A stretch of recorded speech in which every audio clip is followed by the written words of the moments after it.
Okay, so got the heater core into this panel. You can see right there, there's like a little retainer clip. It's a little, right here, this one.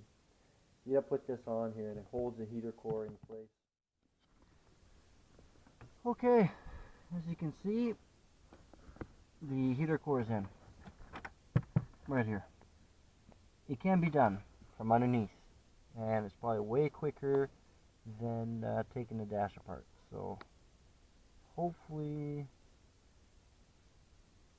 this will inspire people to try it, because it can be done. And it's kind of hard to explain, but I'll try to make, I'll post this, and if people have any questions, hopefully I can answer you guys. But anyway, there you go. Heater core installed on a 2001 Malibu without having to remove